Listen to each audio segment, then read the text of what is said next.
ಬಳುಕುವ ಬಳ್ಳಿ Shilpa Shetty acting, hotel, restaurant, theatre, jewellery ಮಳಿಗೆಗಳಂತಹ ಹಲವು ಕ್ಷೇತ್ರಗಳಲ್ಲಿ ಹೂಡಿಕೆ ಮಾಡಿ ಸೈ ಅನಿಸಿಕೊಂಡು ಕೋಟಿ ಕೋಟಿ ಹಣ ಗಳಿಸ್ತಾ ಇರುವ ಚೆಲುವೆ.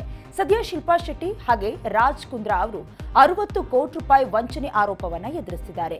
ಈ ಮಧ್ಯೆ ಮುಂಬೈನ ಬಾಸ್ಟಿಯನ್ ಬಾಂದ್ರಾ ರೆಸ್ಟೋರೆಂಟ್ ಮುಚ್ಚುತ್ತಾ ಇರುವುದಾಗಿ ನಟಿ ಶಿಲ್ಪಾ ಶೆಟ್ಟಿ ತಮ್ಮ ಇನ್ಸ್ಟಾಗ್ರಾಂನಲ್ಲಿ ಮಾಹಿತಿ ನೀಡಿದ್ದಾರೆ.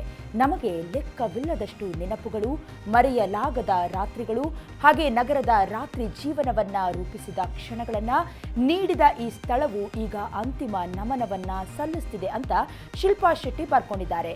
ಬಾಲಿವುಡ್ ಸೆಲೆಬ್ರಿಟಿಗಳ ಫೇವರೇಟ್ಗಳಲ್ಲೊಂದಾದ ಬಾಸ್ಟಿಯನ್ ಬಾಂದ್ರಾ ರೆಸ್ಟೋರೆಂಟ್ ತನ್ನ ಫೈನ್ ಡೈನಿಂಗ್ ಅನುಭವ, ರುಚಿಕರ ಆಹಾರ ಹಾಗೆ ವಾತಾವರಣಕ್ಕೆ ಹೆಸರುವಾಸಿಯಾಗಿತ್ತು. 2016ರಲ್ಲಿ ಪ್ರಾರಂಭವಾದ ಈ ರೆಸ್ಟೋರೆಂಟ್ 2023ರಲ್ಲಿ ಬಾಂದ್ರಾದ ದೊಡ್ಡ ಸ್ಥಳಕ್ಕೆ ಸ್ಥಳಾಂತರಗೊಂಡಿತ್ತು.